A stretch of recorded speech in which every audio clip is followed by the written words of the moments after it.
apologize.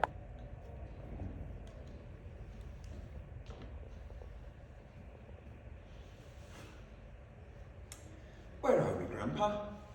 We're in my brain, Noah. What's on those pieces of paper? Those are all my ideas. They're blowing away. They've been doing that for a long time now. Is your brain ill? Who told you that? Dad? We don't know really. We know so little about how the brain works. It's like a fading star right now. Do you remember when I talked to you about that? When a star fades, it takes a long time for us to realize. As long as it takes for the last of its light to reach Earth. When the brain fades, it takes a long time for the body to realize, Noah. You always call me Noah. That's because I like your name, Noah, twice as much as everyone else's. It's such a nice brain, Grandpa. That's nice of you. A bit messy, though. It rained for a long time here when your grandma died. I never quite got it back in order after that. Are you scared you're going to forget her? Very. That sounds messy. Life sometimes is. Are we here to learn how to say goodbye, Grandpa? Yes, Noah. I'm afraid we are. Dear reader, this is a story about memories and about letting go. It's a love letter and a slow farewell between a man and his grandson and between a dad and his boy. I wrote it because I was trying to sort out some of my own thoughts, but it turned into a small tale about how I'm losing some of the greatest minds I know, about missing someone who is still here. And every morning, the way home gets longer and longer, by Fredrik Backman. When you've forgotten a person, do you forget you've forgotten? No, sometimes I remember that I've forgotten. That's the worst kind of forgetting. One good thing about your brain being sick is that you'll be very good at keeping secrets. That's good if you're a grandpa. That's true. What was that? Oh. And I don't think you need to be scared about forgetting me.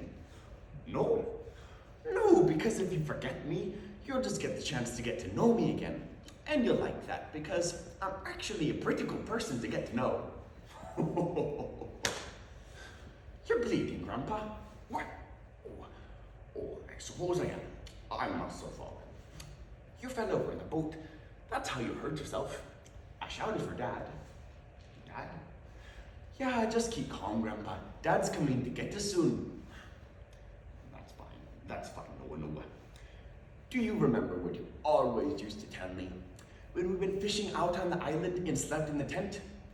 There's nothing wrong with being a bit scared, because if you wet yourself, it'll keep the bears away. Didn't say that, Noah. Didn't I? When we were fishing. How was school? It's fine. I'm top of my class in maths. Just keep calm, Grandpa. Dad's coming to get us soon. That's good, Noah. Mathematics would always lead you home. Have I ever told you about the time I went to the doctor? I said, Doctor, I've broken my arm in 2 places. And the doctor replied, then I'd advise you stop going there. You've told me that one before, Grandpa. It's a favorite joke. Oh, you're bleeding again, Grandpa. Oh, Dad, you're bleeding. Oh, Dad, is that you? You've changed. You need to sit down, Dad, you're bleeding. What happened? You fell over in the boat. I told you not to go out in the boat, Dad, it's dangerous.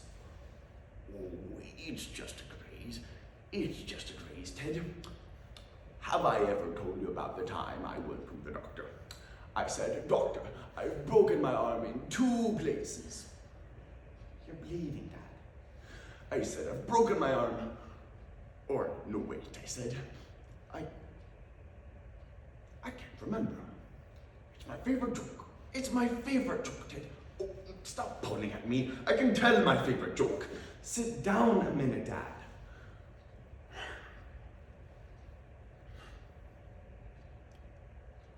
How's school, Ted?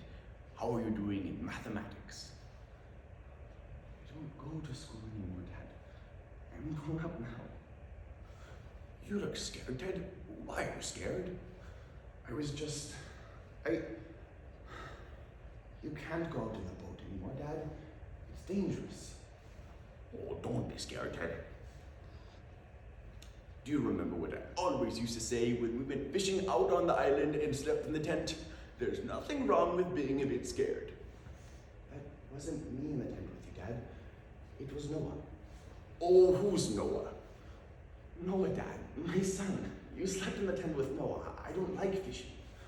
Oh, but Ted. Oh. Ted? Noah. You've grown so big. So very big. How was school? It's fine. I'm top of my class in maths. You always want to know everything about school, but not like other adults who only want to know if I'm behaving. You want to know if school is behaving. It hardly ever is. Our teacher made us write a story about what we want to be when we're big. And what did you write? I told her that I wanted to concentrate on being little first. That is a very good answer, Noah. Isn't it? I would rather be old than a grown-up. All grown-ups are angry. It's just children and old people who laugh. Did you write that? Yes. And what did your teacher say? She said that I hadn't understood the task. And what did you say? I said that she hadn't understood my answer. I love you. I think that goodbyes are hard. We'll have plenty of chances to practice. You'll be good at it. Almost all grown adults walk around full of regret over a goodbye they wish they'd been able to say better. Our goodbye doesn't have to be like that. You'll be able to keep redoing it until it's perfect. You're bleeding again, Grandpa. Promise me one last thing, Noah. Once your goodbye is perfect, leave me. Don't look back. It's a terrible thing to miss someone who is still here.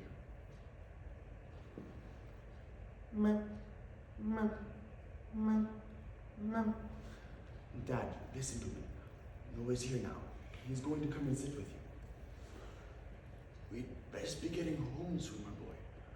Your mother's waiting for us. I'm sure she's worried. Okay, Dad, soon. Really, really soon.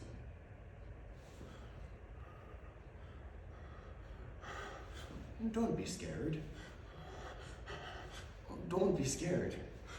I don't know who you are. I'm Noah. You're my grandpa.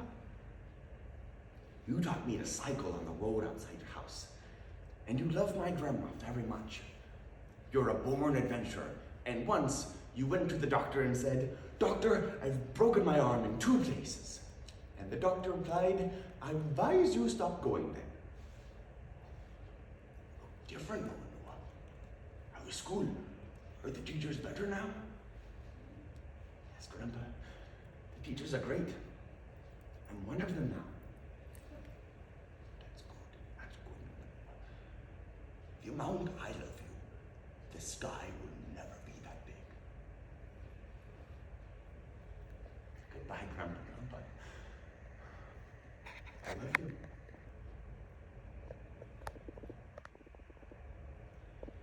My great-grandma still talks about her late husband of 70 years, my great-grandpa Frank. Most people aren't lucky enough to get to know their great-grandparents, but I was. I'm grateful for every minute. The hard part is that when the time comes, it's yet another loved one to say goodbye to. We lost Grandpa in 2016, but with Grandma, it's a different process. Recently, she was diagnosed with Alzheimer's. It's heartbreaking to watch someone you love slowly lose parts of who they once were.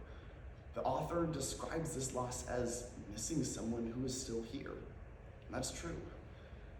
But beyond the lost memories, even her eventual passing, what remains is a legacy.